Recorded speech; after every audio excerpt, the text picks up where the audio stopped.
سری لنکا میں معاشی بحران کی شدت میں اضافہ ہو رہا ہے، جس کے باعث خوراک سے لے کر ایندھن تک تمام اشیاء ضرورت کی قلت کا سامنا ہے اور ان کی قیمتیں آسمان سے باتیں کر رہی ہیں۔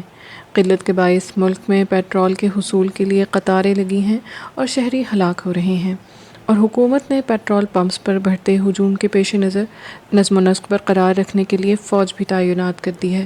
سری لنکا میں زر مبادلہ کے ذخائر 2.31 ارب ڈالر رہ گئے ہیں، جبکہ رواں برس اسے بیرونی قرضوں کی مد میں 4 ارب ڈالر کی ادائیگیاں کرنی ہیں۔ ملک کے پاس ڈالرز کی کمی کی وجہ سے سری لنکا میں دودھ سمیت بنیادی غذائی اشیاء کی قیمتوں میں کئی گنا اضافہ ہوا ہے۔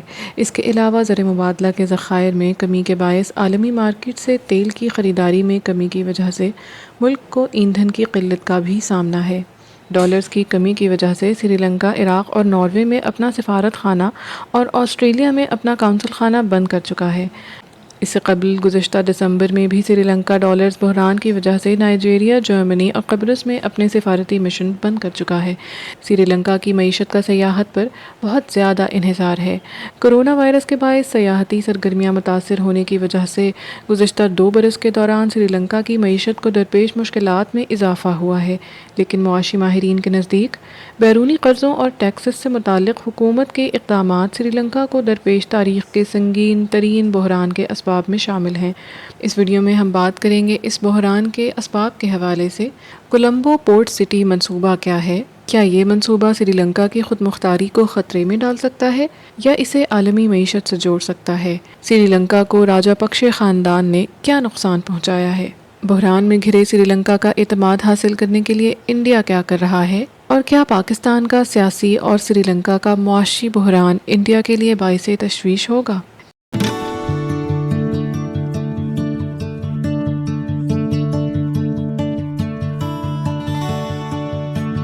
سری لنکا کے معاشی بحران کی ایک بڑی وجہ بیرونی قرضے ہیں۔ سری لنکا 2007 سے مسلسل غیر ملکی قرضوں کے بوجھ تلے دبتا جا رہا ہے۔ قرض میں سب سے زیادہ یعنی 36.4% حصہ حکومت کے بین الاقوامی بانڈ سے حاصل کردہ قرضوں پر مشتمل ہے۔ سری لنکا کے غیر ملکی قرضوں میں 14% سے زائد ایشیائی ترقیاتی بینک سے لیا گیا ہے، جو 4.5 ارب سے زیادہ ہے۔ اس قرض میں جاپان اور چین دونوں کے الگ الگ 3.5 ارب سے زائد بھی واجب الادا ہیں۔ سری لنکا کے غیر ملکی قرضوں میں 14% سے زائد ایشیائی ترقیاتی بینک یعنی ایشین ڈیولپمنٹ بینک سے لیا گیا ہے، جو 4.5 ارب سے زائد ہے۔ اس کے علاوہ بھارتی اور عالمی بینک، اقوام متحدہ سمیت دیگر بین الاقوامی مالیاتی اداروں کے قرضے بھی شامل ہیں۔ پچھلے اشرے میں چین نے سری لنکا کو شاہراہوں، بندرگاہوں، ایک ایئرپورٹ کی تعمیر اور کوئلے سے بجلی پیدا کرنے کے منصوبے کے لیے 5 ارب ڈالر سے زیادہ کا قرض دیا ہے۔ ان میں سے زیادہ تر قرضے چین کے بیلٹ اینڈ روڈ انیشیٹو کے منصوبوں کے تحت دیے گئے ہیں، لیکن نقادوں کا کہنا ہے کہ یہ فنڈز ایسے منصوبوں کے لیے دیے گئے ہیں جن کی لاگت بہت زیادہ ہے، لیکن ان سے آمدن کے امکانات بہت کم تھے۔ اس لیے ان منصوبوں کی وجہ سے سری لنکا کے قرضوں کے بوجھ میں اضافہ ہوا، لیکن ان کی ادائیگی کے لیے مطلوبہ آمدن کے ذرائع پیدا نہیں ہوئے۔ چین ان الزامات کو مسترد کرتا ہے۔ رواں برس جنوری میں سری لنکا کے صدر گوتابایا راجا پکشے نے چین سے قرضوں کی ادائیگی میں نرمی کی اپیل بھی کی تھی۔ کیا قرضوں کے علاوہ معاشی پالیسیاں بھی سری لنکا کے حالیہ معاشی بحران کے اسباب میں شامل ہیں؟ بعض مبصرین کے مطابق سری لنکا کو درپیش معاشی مسائل کی بنیادی وجوہ میں حکومت کی اقتصادی پالیسیاں بھی شامل ہیں، جن کے باعث کورونا وبا سے قبل ہی ملکی معیشت زوال کا شکار تھی۔ Institute of policy studies of Sri Lanka کے مطابق 2007 کے بعد سے ہر حکومت قرضوں کی ادائیگی کے لیے کسی سوچ بچار کے بغیر بانڈز جاری کرتی رہی ہے۔ ملک میں زر مبادلہ کے ذخائر برقرار رکھنے کے لیے برآمدات سے آمدن بڑھانے کے بجائے قرضوں پر انحصار کیا گیا۔ ایک جانب حکومت غیر ملکی قرضوں اور درآمدات کی ادائیگیوں کے لیے ڈالرز استعمال کرتی رہی، تو دوسری جانب مرکزی بینک نے ملکی کرنسی کی قدر کو بڑھانے کے لیے زر مبادلہ کا استعمال کیا۔ ان اقدامات کے نتیجے میں غذا اور دیگر اشیاء ضروریہ کو ملک کے باہر سے منگوانے کے لیے زر مبادلہ ہی نہیں بچا اور افراط زر میں بھی اضافہ ہوا۔ ٹیکس اقدامات۔ سن 2019 میں سری لنکا میں صدارتی الیکشن میں کامیابی کے بعد صدر گوتابایا راجا پکشے نے بڑے پیمانے پر ٹیکس کٹوتیوں کا اعلان کیا۔ ان اقدامات کے تحت ویلیو ایڈڈ ٹیکس کو تقریباً نصف کر دیا گیا۔ ٹیکسز میں اتنی بڑی کمی کا یہ فیصلہ بہت اچانک تھا اور مرکزی بینک کے بعض عہدیداروں کو بھی اس سے بے خبر رکھا گیا۔ حکومت کے مطابق ملک میں معاشی سرگرمیاں بڑھانے کے لیے یہ ٹیکس کٹوتی کی گئی تھی۔ سن 2009 میں تمل علیحدگی پسندوں سے طویل خانہ جنگی کے خاتمے کے بعد موجودہ صدر کے بھائی مہندا راجہ پکسا نے بھی ٹیکسوں میں کٹوتی کی تھی۔ موجودہ حکومت کے ٹیکس کٹوتی سے متعلق فیصلوں کے ناقدین کا کہنا تھا کہ بیرونی ادائیگیوں کے بڑھتے ہوئے بوجھ کے باوجود ٹیکس میں کمی کرنے سے ملک کی آمدن متاثر ہوئی۔ اس کے علاوہ سن 2019 میں حکومت نے قرضوں کی ادائیگیوں کے لیے جو منصوبہ بنایا تھا وہ بھی اس فیصلے کی وجہ سے قابل عمل نہیں رہا۔ ٹیکس میں کمی کے اس فیصلے کے کچھ عرصے ہی بعد کورونا کی عالمی وبا پھیل گئی۔ وبا کے باعث دنیا بھر میں سفری پابندیاں عائد ہونے لگیں اور سیاحت پر انحصار کرنے والی سری لنکا کی معیشت اس سے بری طرح سے متاثر ہوئی۔ گزشتہ ماہ سامنے آنے والے سری لنکا کے مرکزی بینک کے بیان کے مطابق وبا کی شدت میں کمی کے بعد ملک میں سیاحت کی صنعت بحال ہونا شروع ہوئی، لیکن دوسری جانب گزشتہ 2 برسوں کے دوران سری لنکا کے زر مبادلہ کے ذخائر میں 70% سے زائد کمی آئی۔ اس وقت ملک کے پاس 2.36 ارب ڈالر کے زر مبادلہ کے ذخائر ہیں، جبکہ سن 2022 میں سری لنکا نے 4 ارب سے زائد قرضے کی رقم ادا کرنی ہے۔ غیر ملکی قرضوں اور درآمدات کی ادائیگی کے لیے مطلوبہ زر مبادلہ نہ ہونے کی وجہ سے ایندھن اور دیگر اشیاء ضروریہ کی قلت پیدا ہو گئی ہے۔ تیل کی کمی کی وجہ سے ملک کے کئی علاقوں میں بجلی کی فراہمی بھی بند ہو چکی ہے۔ یوکرین پر روس کے حملے کے بعد عالمی سطح پر تیل کی قیمتوں میں ہونے والے اضافے کی وجہ سے سری لنکا میں ایندھن کا بحران مزید سنگین ہوا ہے۔ کیا سری لنکا کے معاشی بحران کی ایک وجہ IMF سے رابطہ نہ کرنا بھی ہے؟ غیر ملکی قرضوں اور کورونا وبا کے بعد پیدا ہونے والی صورتحال کے بعد معاشی ماہرین کا خیال تھا کہ سری لنکا کو اقتصادی بحران سے نکلنے کے لیے عالمی مالیاتی ادارے IMF سے رجوع کرنا پڑے گا، لیکن حکومت مسلسل مزاحمت کرتی رہی۔ اس سے قبل سن 2020 میں صدر گوتابایا کی حکومت نے جو بجٹ پیش کیا، اس کے بارے میں ماہرین کا خیال تھا کہ وہ ملک کے معاشی حقائق سے ہم آہنگ نہیں تھا۔ رواں برس کے اختتام پر سرکاری اور نجی اداروں کی ادائیگیوں کے لیے حکومت کو 2.5 ارب ڈالر درکار تھے۔ اس کے علاوہ سن 2022 میں مرکزی بینک کو 4.5 ارب کی ادائیگیاں کرنی تھیں۔ حکومتی اعلان کے مطابق کابینہ نے وزیر خزانہ کو IMF سے مذاکرات کے لیے تجاویز تیار کرنے کا اختیار دے دیا۔ ماہرین کے مطابق سری لنکا اگر IMF سے اقتصادی معاونت حاصل کرنے میں کامیاب ہو بھی جاتا ہے تو اس کے لیے عالمی مالیاتی ادارے کے تجویز کردہ شرائط اور اصلاحات پر عمل درآمد اس کے لیے ایک بہت بڑا چیلنج ثابت ہوگا۔ اس بحران میں بھارت اور چین کا کیا کردار ہے؟ معاشی بحران سے نکلنے کے لیے سری لنکا نے بھارت اور چین سے بھی مدد مانگی تھی۔ سری لنکا نے بھارت سے 1 ارب ڈالر قرض حاصل کر لیا ہے۔ اس رقم سے دواؤں، خوراک اور ایندھن کی برآمدات کی ادائیگیاں کی جائیں گی، جبکہ دوسری جانب چینی عہدیدار سری لنکا کو 1.5 ارب روپے قرض کی سہولت دینے پر غور کر رہے ہیں۔ البتہ بیلٹ اینڈ روڈ انیشیٹو کا حصہ ہونے کے باوجود سری لنکا کو موجودہ سنگین بحران میں چین سے کوئی مدد حاصل نہیں ہو سکی ہے۔ کولمبو پورٹ سٹی منصوبہ کیا ہے؟ سری لنکا کے دارالحکومت کولمبو میں سمندر کے پاس کولمبو پورٹ سٹی منصوبے کو حکام ایک معاشی گیم چینجر کے طور پر بیان کر رہے ہیں۔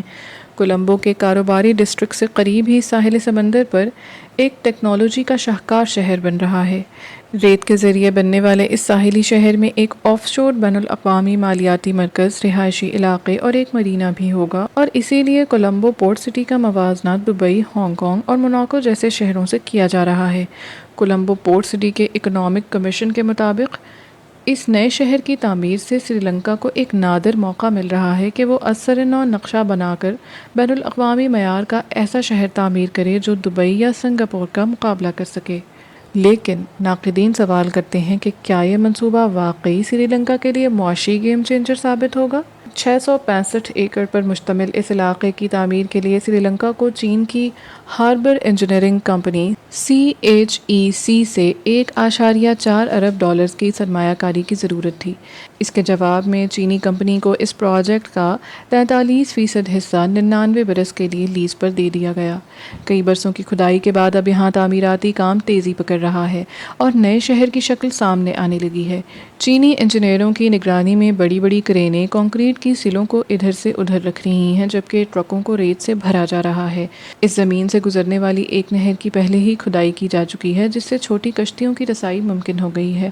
حکام کے مطابق جنوبی ایشیا میں اپنی نوعیت کے اس پہلے منصوبے کو مکمل ہونے میں تقریباً 25 برس لگیں گے۔ سری لنکا کا کہنا ہے کہ یہ پورا علاقہ بشمول چینی کمپنی کو دیا جانے والا حصہ ملٹی نیشنل کمپنیوں، بینکوں اور دوسری کمپنیوں کو لیز پر دیا جائے گا۔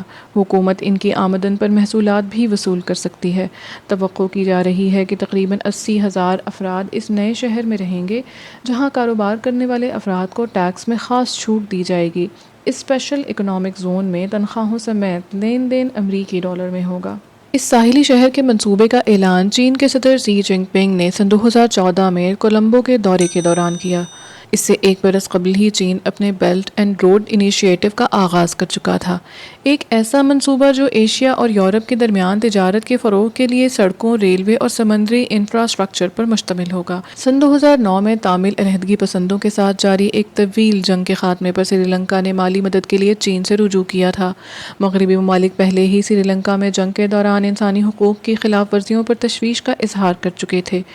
شی جن پنگ کے دورے کے وقت مہندرا راجہ پکسا سری لنکا کے صدر تھے، لیکن وہ اس کے ایک برس بعد ہونے والے انتخابات میں ہار گئے، جس کی ایک بڑی وجہ ووٹرز کے دماغ میں ہمبنٹوٹا کے جنوب میں وسیع بندرگاہ کے لیے چینی قرضوں سے متعلق موجود خدشات تھے، جس کے 8 برس بعد راجہ پکسا بحیثیت وزیر اعظم دوبارہ اقتدار میں آئے، جبکہ ان کے چھوٹے بھائی گوتابایا راجہ پکسا صدر بنے۔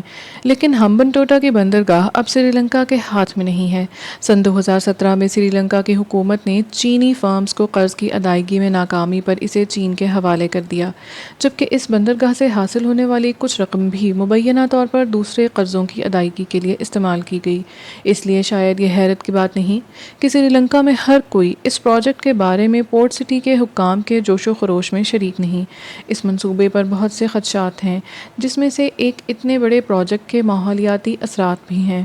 کچھ لوگوں کو خدشہ ہے کہ اس منصوبے سے ہونے والی ترقی سے ملک کو اتنا زیادہ فائدہ نہیں ہوگا جتنا اس منصوبے کے حامیوں کا دعویٰ ہے۔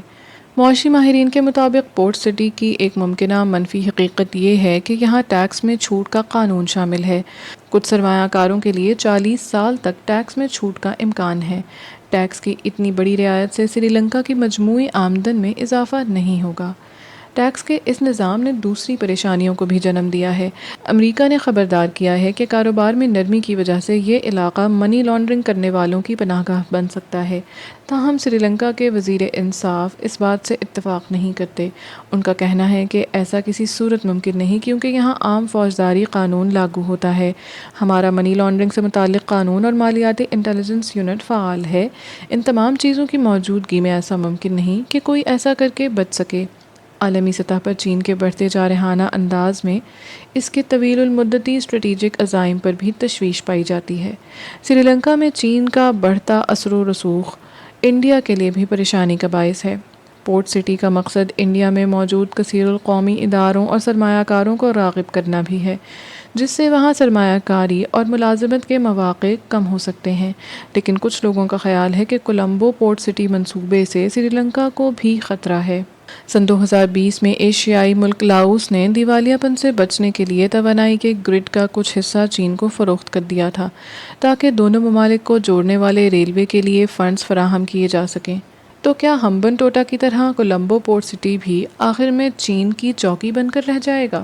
سری لنکا کی اپوزیشن کا خیال ہے کہ اس وقت جس طرح حکومت نے چینیوں کو رضامندی ظاہر کی، اس سے چین نے پورٹ سٹی پر زیادہ سے زیادہ کنٹرول حاصل کر لیا ہے۔ اصل میں ایک دن اس منصوبے پر سری لنکا کا کوئی اختیار نہیں ہوگا۔ سری لنکن حکام کی رائے یہ ہے کہ اس سے دونوں ممالک کو فائدہ ہوگا۔ پورٹ سٹی اکنامک کمیشن کا کہنا ہے کہ یہ پورا علاقہ سری لنکا کی حکومت کے کنٹرول میں ہے۔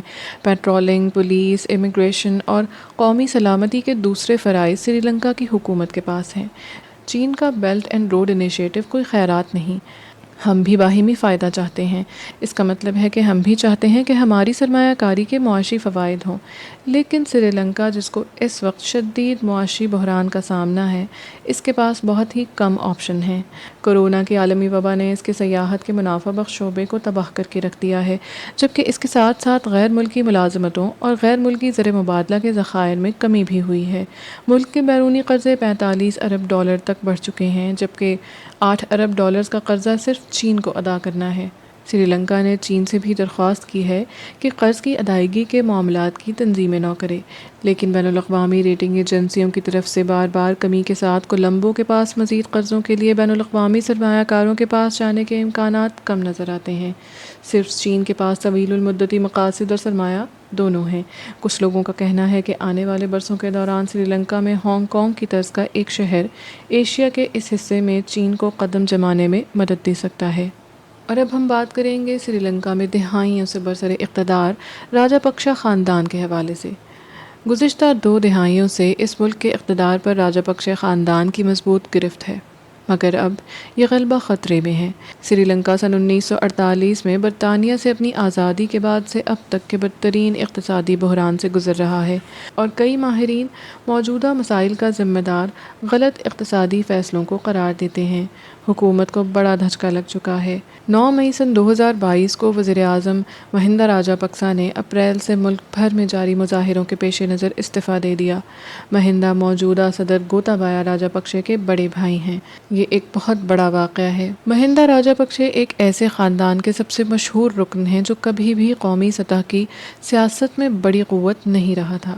ان کا تعلق جنوبی شہر ہمبنتوتا کے زمیندار گھرانے سے ہے، اور مہندا پہلی مرتبہ جب 1970 میں رکن پارلیمان منتخب ہوئے تو وہ اس مقام تک پہنچنے والے ملک کے کم عمر ترین شخص تھے۔ پھر 80 کی دہائی میں مہندا اور ان کے بڑے بھائی چمل دونوں ہی پارلیمان کے لیے منتخب ہوئے۔ مہندا کو سن 1987 اور سن 1989 تک جاری رہنے والی ایک بائیں بازو کی بغاوت میں انسانی حقوق کے خلاف ورزیوں کی مذمت کرنے پر شہرت ملی۔ انہوں نے اس معاملے میں اقوام متحدہ سے مداخلت کی اپیل بھی کی تھی۔ سن 1994 میں انہیں ملک کے نئے صدر چندریکا کماراٹنگا نے وزیر محنت قرار دیا۔ 10 برس بعد وہ وزیر اعظم بن گئے، اور سن 2005 میں انہوں نے باریک مارجن سے صدارت کا عہدہ بھی حاصل کر لیا۔ اس کے بعد وہ سن 2005 سے سن 2015 تک 2 ادوار کے لیے صدر رہے۔ سن 2009 میں انہی کے دور حکومت میں تقریباً 30 برس تک جاری رہنے والی تامل بغاوت کا خاتمہ ہوا۔ ان پر اس دوران کرپشن اور انسانی حقوق کی خلاف ورزیوں کے الزامات بھی لگے، بالخصوص نسلی اور مذہبی اقلیتوں کے حوالے سے۔ اس ملک کی 75% آبادی سنہالی بدھ ہے۔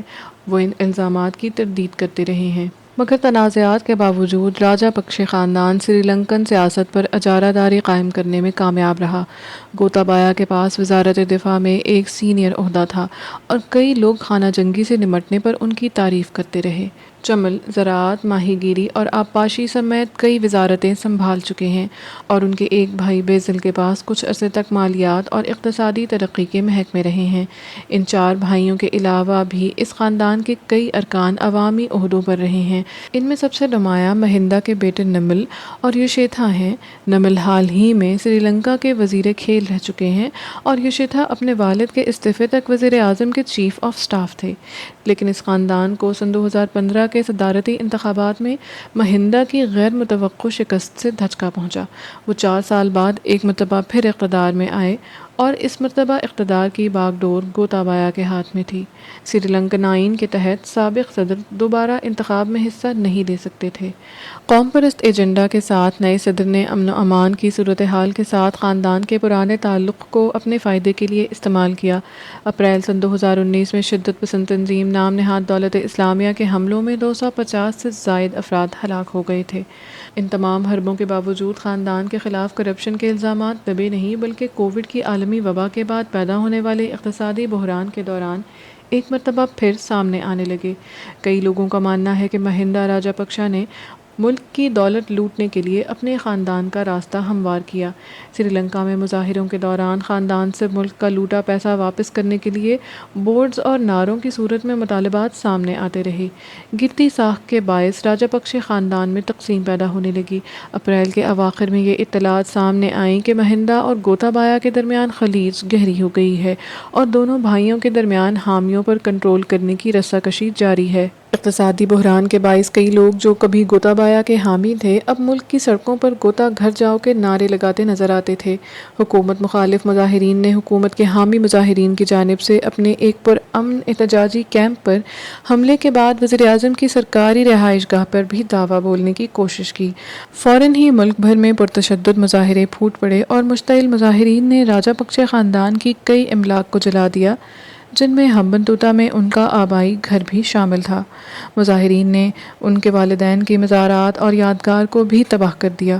صدر گوتابایا پر الزام ہے کہ انہوں نے یادگار کی تعمیر کے لیے سرکاری خزانے کا بیجا استعمال کیا تھا۔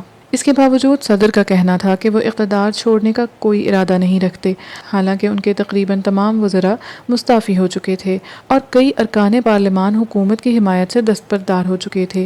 6 مئی سن 2022 کو گوتابایا نے ایک ماہ میں ملک میں دوسری مرتبہ ہڑتال ہونے کے بعد ہنگامی صورتحال کا نفاذ کر دیا تھا، لیکن اس وقت بھی راجاپکشے اقتدار سے بے دخل نہیں ہوئے تھے، مگر سری لنکن سیاست پر ان کی بظاہر آئینی گرفت کمزور پڑ گئی تھی۔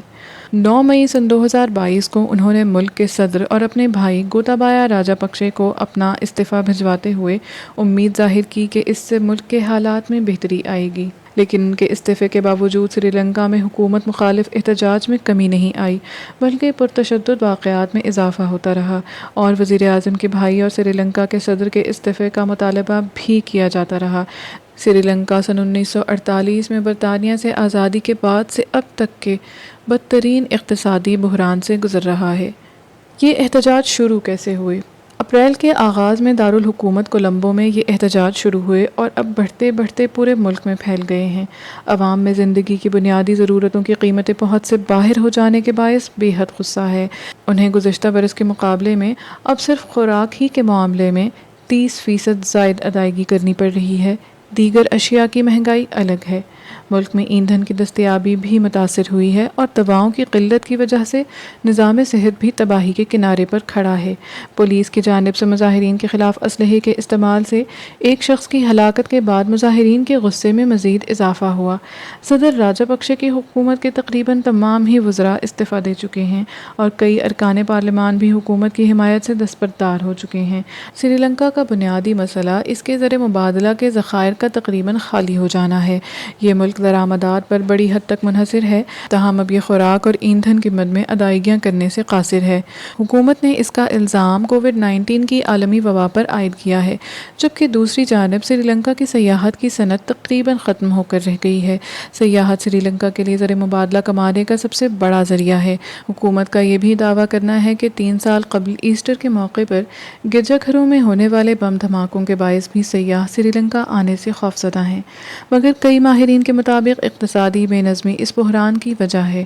سن 2009 میں 30 سالہ خانہ جنگی کے اختتامی عرصے میں سری لنکا نے غیر ملکی منڈیوں میں اپنی اشیاء فروخت کرنے کے بجائے مقامی منڈیوں پر انحصار کرنا ضروری سمجھا، چنانچہ برآمدات سے ہونے والی آمدنی کم رہی اور درآمدی اخراجات بڑھتے رہے۔ اب سری لنکا ہر برس برآمدات سے $3 ارب زیادہ کی درآمدات کرتا ہے۔ ناقدین کے مطابق حکومت نے غیر ضروری انفراسٹرکچر منصوبوں کے لیے چین سے بھاری قرضے لیے۔ سن 2019 کے اختتام پر سری لنکا کے زر مبادلہ کے ذخائر $7.6 ارب تھے، جبکہ مارچ سن 2020 تک یہ ذخائر صرف $1.93 ارب رہ گئے تھے۔ بدتر ہوتی صورتحال کے لیے کئی عوامیت پسند اقدامات کو بھی ذمہ دار ٹھہرایا جاتا ہے۔ جب سن 2019 میں صدر راجاپکشے اقتدار میں آئے تو انہوں نے ٹیکسوں میں بھاری کٹوتی کا اعلان کیا۔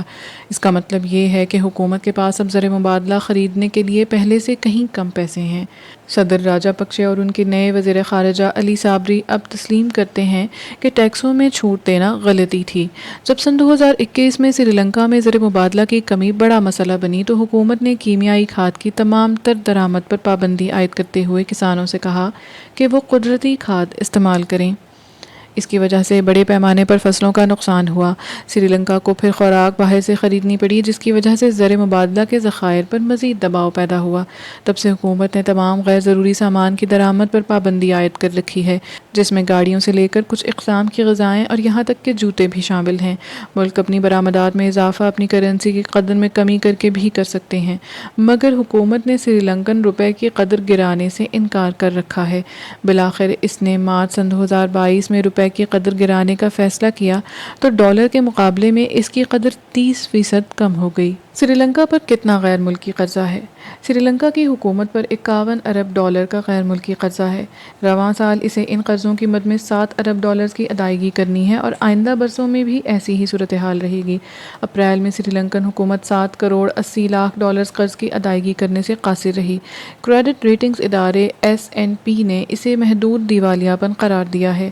آزادی کے بعد سے یہ پہلی مرتبہ تھا کہ سری لنکا اپنے قرض کی ادائیگی میں ناکام رہا۔ سری لنکا کو دیگر ممالک سے کیا امداد مل سکتی ہے؟ سری لنکا اس وقت اہم درآمدات مثلاً ایندھن وغیرہ کے لیے 3 ارب ڈالر کے ہنگامی قرضوں کی تلاش میں ہے۔ عالمی بینک نے اسے 60 کروڑ ڈالر قرض دینے کا وعدہ کیا ہے۔ انڈیا نے 1.9 ارب ڈالر کا وعدہ کیا ہے اور ممکنہ طور پر یہ اسے 1.5 ارب ڈالر مزید فراہم کرے گا۔ اس کے علاوہ حکومت بین الاقوامی مالیاتی فنڈ IMF سے بھی ہنگامی پیکج کی کوشش کر رہی ہے۔ تاہم IMF کا کہنا ہے کہ حکومت کو قرض کے حصول کے لیے شرح سود اور ٹیکسز میں اضافہ کرنا ہوگا، جس سے عوام کے روزمرہ کے اخراجات میں مزید اضافہ ہو جائے گا۔ سری لنکا کو چین کے 6.5 ارب ڈالر ادا کرنے ہیں اور دونوں ممالک کے درمیان قرضوں کی ری اسٹرکچرنگ پر مذاکرات کیے جا رہے ہیں۔ چین نے سری لنکا کے روپے کو اپنی کرنسی میں تبدیل کر کے زر مبادلہ کے ذخائر بڑھانے کی پیشکش کی تھی، مگر اب کولمبو کے IMF کے پاس جانے پر چین سری لنکا سے نالاں ہے۔ اس صورتحال میں بھارت کیا کردار ادا کر رہا ہے؟ گزشتہ 15 سالوں سے انڈیا اور چین بحر ہند میں دفاعی نقطہ نظر سے اہم سری لنکا کے ساتھ سازگار سفارتی اور تجارتی تعلقات کے لیے کوشاں ہیں۔ عام تاثر یہی ہے کہ اس دوڑ میں چین کو اس ضمن میں انڈیا پر سبقت حاصل ہے۔ سری لنکا میں حالیہ معاشی اور سیاسی بحران نے انڈیا کی خارجہ پالیسی کو جزیرہ نما ملک میں ایک نئی زندگی فراہم کی ہے۔ اس وقت سری لنکا سن 1948 میں برطانیہ سے آزادی کے بعد سے بدترین معاشی بحران کا شکار ہے۔ ملک مظاہروں سے لرز اٹھا ہے کیونکہ لوگ بڑھتی قیمتوں، خوراک اور ایندھن کی قلت پر غصے میں ہیں۔ انڈیا سری لنکا کا کبھی بھی بڑا قرض دہندہ نہیں رہا۔ اس کے برعکس چین سن 2019 کے آخر تک سری لنکا کے قرض خواہوں میں ایک بڑا ملک بن گیا تھا اور سری لنکا کے مجموعی بیرونی قرضوں کا 10% چین سے ہی حاصل کیے قرضوں پر مشتمل تھا۔ سن 2021 کے اوائل میں معاشی بحران کے بڑھنے کے ساتھ سری لنکا کی حکومت نے اپنی غیر ملکی زر مبادلہ کی کمی سے نمٹنے کے لیے چین سے 10 ارب یوان کی کرنسی سویپ یا تبادلے کی سہولت بھی حاصل کی تھی، لیکن اب انڈیا آہستہ آہستہ سری لنکا کو امداد فراہم کرنے والے سب سے بڑے ملک کے طور پر ابھر رہا ہے۔ کولمبو کے غیر ملکی قرضے 51 ارب ڈالر کے قریب ہیں۔ اس سال ان قرضوں اور ان پر سود کی رقم ادا کرنے کے لیے سری لنکا کو اس سال 7 ارب ڈالر درکار ہوں گے۔ اس کے علاوہ آنے والے برسوں میں بھی ہر سال اتنی رقم چاہیے ہوگی۔ دوسری جانب عالمی بینک نے اسے 600 ملین ڈالر قرض دینے پر رضامندی ظاہر کی ہے۔ انڈیا نے 1.9 ارب ڈالر کا وعدہ کیا ہے۔ دلی نے 65,000 ٹن کھاد اور 4 لاکھ ٹن ایندھن بھی بھیجا ہے، جبکہ مئی کے آخر میں ایندھن کی مزید ترسیل بھی متوقع تھی۔ اس نے مزید طبی سامان بھی بھیجنے کا عہد کیا ہے۔ بدلے میں انڈیا نے ایک معاہدہ کیا ہے جو انڈین آئل کارپوریشن کو برطانوی ساختہ ٹرنکومالی آئل ٹینک فرم تک رسائی کی اجازت دے گا۔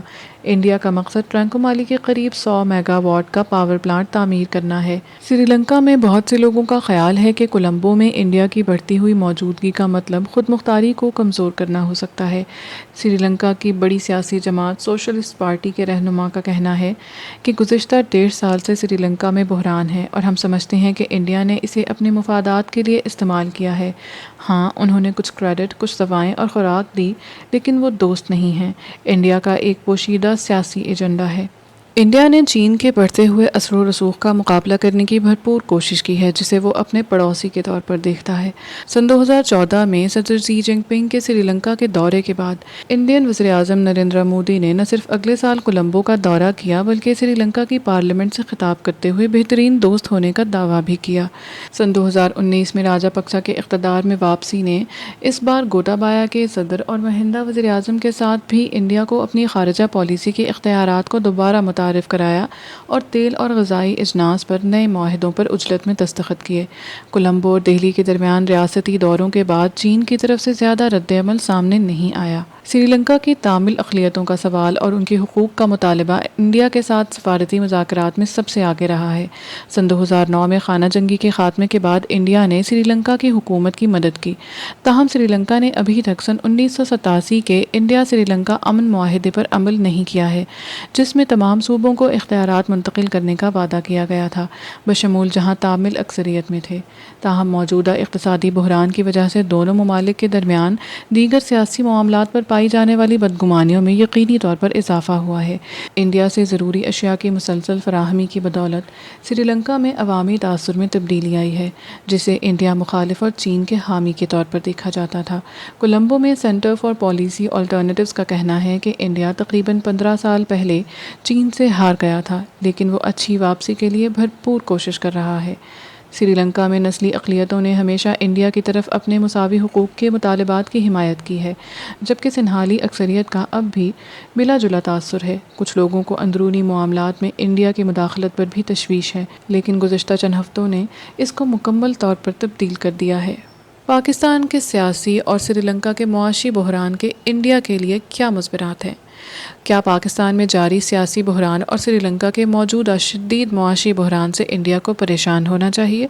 ماہرین کا خیال ہے کہ پاکستان اور سری لنکا میں جاری بحران کا انڈیا پر اثر لازمی ہے۔ دیکھا گیا ہے کہ سری لنکا میں جب بھی کوئی بحران پیدا ہوتا ہے تو وہاں کی تامل آبادی نقل مکانی کر کے انڈین ریاست تمل ناڈو کا رخ کرتی ہے۔ سری لنکا میں کئی دہائیوں سے جاری خانہ جنگی کے دوران ہم نے دیکھا تھا کہ سری لنکا کے لاکھوں تامل بولنے والے لوگوں نے انڈیا میں پناہ لی تھی۔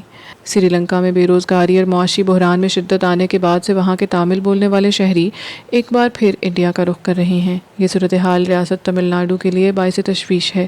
انڈین حکومت نے حال ہی میں آنے والے سری لنکن شہریوں کی اصل تعداد کے بارے میں سرکاری طور پر کچھ نہیں کہا، لیکن حکومتی ذرائع کا اندازہ ہے کہ سری لنکا کی صورتحال کو دیکھتے ہوئے انڈیا آنے والے پناہ گزینوں کی تعداد میں اضافہ ہوگا۔ سری لنکا میں زر مبادلہ کی شدید قلت ہے۔ یہ ملک $51 ارب کا غیر ملکی قرضہ اتارنے کے لیے جد و جہد کر رہا ہے۔ کمر توڑ مہنگائی کے ساتھ ساتھ سری لنکا کو خوراک، ایندھن اور دیگر ضروری اشیاء کی شدید قلت کا بھی سامنا ہے۔ انڈیا اور سری لنکا کی تجارت۔ انڈیا نے بجلی کی کٹوتیوں کے بحران کو کم کرنے کے لیے 40,000 میٹرک ٹن ڈیزل کی 4 کھیپیں سری لنکا بھیجی ہیں۔ اس کے علاوہ انڈیا جلد ہی 40,000 ٹن چاول کی کھیپ بھی بھیج رہا ہے۔ انڈیا کی 60% ترسیل اس بندرگاہ سے ہوتی ہے۔ انڈیا سری لنکا کے سب سے بڑے تجارتی شراکت داروں میں ہے۔ سری لنکا سے بھی بڑی تعداد میں سیاح انڈیا آتے ہیں۔ انڈیا سری لنکا کو تقریباً $5.5 ارب کی برآمدات کرتا ہے، جو اس کی کل برآمدات کا 1.3% ہے۔ انڈیا نے ملک میں سیاحت، real estate, manufacturing, communication, petroleum اور ریٹیل وغیرہ کے شعبوں میں بھی سرمایہ کاری کی ہے۔ انڈیا سری لنکا میں براہ راست غیر ملکی سرمایہ کاری کے سب سے بڑے ذرائع میں سے ایک ہے۔ ملک کی کچھ کمپنیوں نے بھی سری لنکا میں سرمایہ کاری کی ہے۔ حالیہ برسوں میں سری لنکا اور چین کے درمیان تعاون میں اضافہ ہوا ہے اور چین نے سری لنکا میں کئی بڑے منصوبوں میں سرمایہ کاری کی ہے، لیکن سری لنکا کے تازہ ترین بحران میں چین کی مدد نظر نہیں آ رہی۔ پاکستان کے سابق وزیر اعظم عمران خان انڈین وزیر اعظم نریندر مودی اور ان کی حکومت کے سخت ناقد رہے ہیں، مگر دوسری جانب یہ بھی سچ ہے کہ انڈیا پاکستان سرحد پر کشیدگی سن 2021 کے بعد اب اپنی کم ترین سطح پر ہے۔ پاکستان اس وقت سیاسی اتھل پتھل کے دور سے گزر رہا ہے۔ وزیر اعظم عمران خان نے پارلیمان کی تحلیل کے بعد نئے انتخابات کا مطالبہ کیا ہے۔ حزب اختلاف نے اس اقدام کو غداری سے تعبیر کیا ہے۔ سابق وزیر اعظم کا یہ کہنا ہے کہ اپوزیشن نے امریکہ کے ساتھ مل کر انہیں ہٹانے کی سازش رچی ہے۔ انڈین ماہرین کے مطابق موجودہ صورتحال سے نہ صرف پاکستان اور امریکہ کے تعلقات متاثر ہوئے ہیں، بلکہ پاکستان سفارتی طور پر مغربی ممالک سے الگ تھلگ ہوتا دکھائی دے رہا ہے۔ ماہرین کے خیال میں آنے والے چند دنوں میں صورتحال مزید خراب ہونے کا اندیشہ ہے، خاص طور پر روزانہ اجرت کمانے والوں کے لیے، جو مہنگائی کے دباؤ سے سب سے زیادہ متاثر ہیں۔ کیا سری لنکا اس معاشی بحران سے نکلتا دکھائی دیتا ہے؟ پوری آبادی اس بحران سے صرف اسی وقت نکل سکتی ہے جب پیٹرول دستیاب ہو اور خوراک کی مزید قلت نہ ہو، اور یہ جلد ہی کسی بھی وقت ہونے والا ممکن نظر نہیں آتا۔ لیکن چونکہ سری لنکا اتنی چھوٹی معیشت ہے کہ اس کے لیے امریکی ڈالر کی امداد کا ایک بڑا اور فوری ادخال صورتحال کو تیزی سے مستحکم کر سکتا ہے، جس کے بعد حکومت پر لازم ہوگا کہ وہ اسٹرکچرل ریفارمز کو یقینی بنائے تاکہ سری لنکا 18ویں بار IMF کے پاس واپس نہ آئے۔ دوسری جانب برطانیہ کی جانب سے بین الاقوامی امداد میں کٹوتی نہ صرف غیر اخلاقی ہے بلکہ یہ چین کے لیے مزید راستے ہموار کر دے گی۔ سری لنکا جیسے ملک کے لیے چین کے بیلٹ اینڈ روڈ انیشیٹو کے بنیادی ڈھانچے کے پروگرام کے ذریعے قرض دینا چائنا کی اس کی سافٹ پاور کو بڑھانے کا چین کی حکمت عملی کا ایک اہم حصہ ہے۔